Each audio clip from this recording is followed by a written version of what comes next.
Now, the way I grew up, you know, the Cuban men's side of me was supposed to, Right. the pre-revolution Cubans, Right. they like Italians too. they Catholics. won't go in yeah. a room if there's a gay man in the room. I always Really? thought that was the fuck. You can't Right. be in. I won't go in there. Why? Because you're a machismo type of dude. So that, but my mother was the one that goes, no, they're fucking. And then we had a gay guy in our neighborhood. I told you about this guy. He worked with my mother. He was a designer on Broadway for some plays. He would design the outfits. Okay. But at night he sold coke. He was like, this is like 1975, and he would come to the bar, and I knew he was gay. His name was Martin. We call him Martin and Maricon because that's what that means in Spanish. Maricon means fag in Spanish.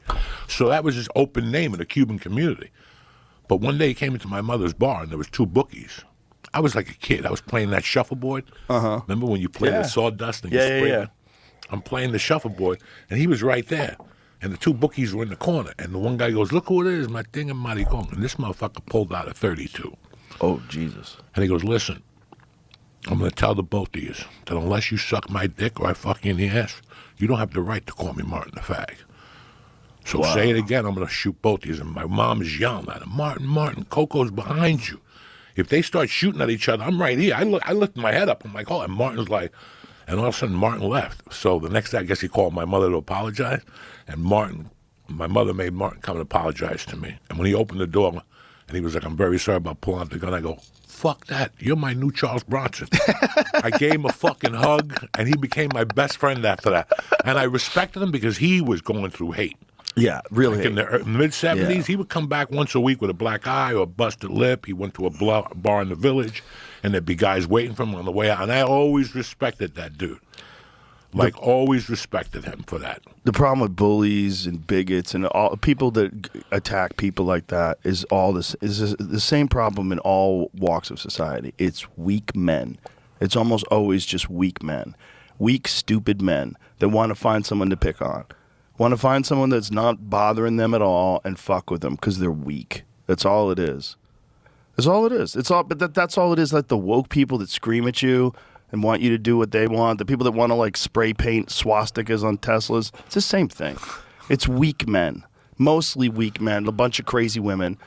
And they're all together in this big pile of suck that's connected to a political ideology. But most people, you know, you shouldn't care. And if you do care, you just weren't around. I was around gay people when I was really young, fortunately. I lived in San Francisco when I was 7 years old. And we were in the middle of gay land. I mean, it was San Francisco in the 70s, dude. It was gay as fuck. During the Vietnam War in San Francisco. I remember I'd be walking down the street with my stepdad once, and a guy whistled at him. I was like, oh, shit. I got uncomfortable. Like, he didn't freak out. He's just like shook his head like, what the fuck? When they whistle. With a little kid. He's walking with a 7-year-old. And this guy whistled him down. That guy didn't give a fuck about kids. He's not making any. He doesn't care. So we had these next door neighbors who this gay couple, and my aunt used to smoke weed with them, and they'd get naked and play bongos. And she loved the fact that she could get naked with these guys because they didn't try to fuck her. So they all just get naked together and smoke weed and play bongos. It was hilarious. They were really nice people. So like my experience with gay people was just like they're everywhere. It's normal. So when I moved to Florida, I had a friend. My friend was Cuban. His name was Candy. His last name was Candido. We called him Candy. And Candy was with his dad, and his dad throws a newspaper down on the fucking table. God damn it. And he's like, whoa, what's going on? It's like, these fucking fags are trying to marry each other. And I remember I was 11 years old, and I was like, why do you care? Like, he threw the newspaper at the table because of gay marriage. I'm like, why do you care? I'm like, what a fool. You're a grown-ass man, and you care about that? Like, who cares if they get married? Yeah, I know. He was Cuban. But he was mad, bro. But fucking. Oh, yeah.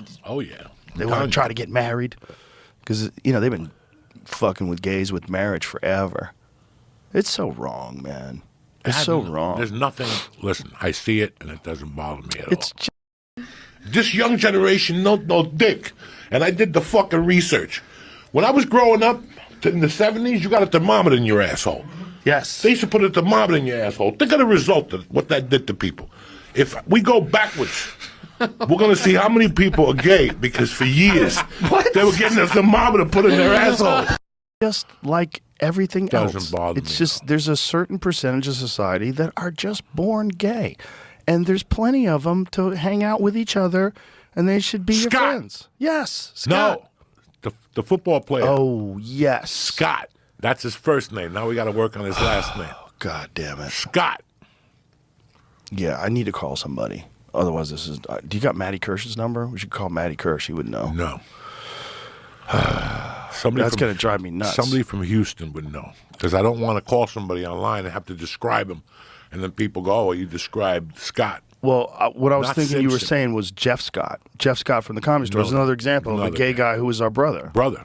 He was our brother. That guy. That's it. Scott Kennedy. Scott Kennedy. Look at him with his New Orleans shirt on. Scott Kennedy was awesome. Awesome.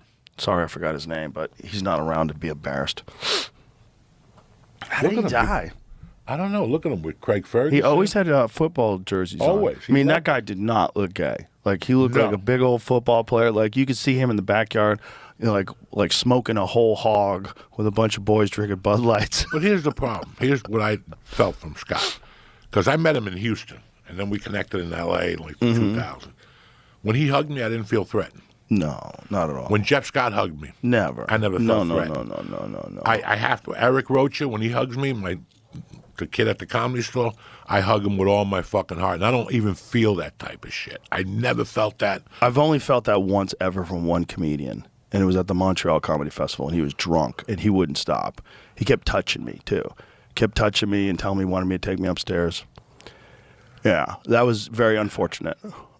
Because he was just drunk, and I don't even think he thought I was gay. And I don't even think he thought I would do it. I think he was just trying to make me uncomfortable, you know? But he was definitely like last call for alcohol, like hitting on people, and he was hammered.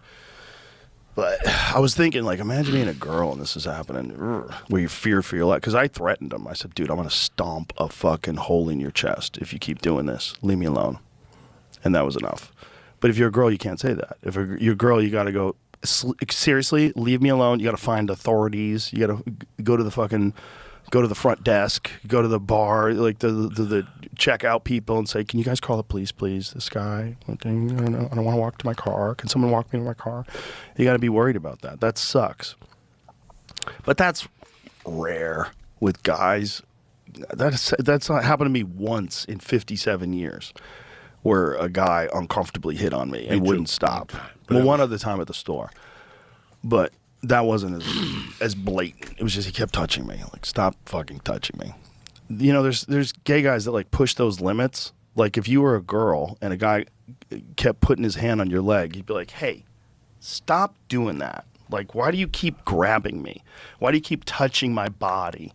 Why do you keep touching my legs? Stop. That's fucking weird. You're crossing lines, and I don't know what other lines you're thinking about crossing. So let's stop this. But that's not most gay people, you know? I have these friends that I live next to in California. They're gay, and they're super Republican now. It's hilarious. I followed them on Facebook. They're fucking super Republican now. They're all in against the Dems, how they've ruined California. Because these guys they're a conservative gay couple. They're married, they got a kid, and they're just like, enough of this. The world is changing, brother. Yeah.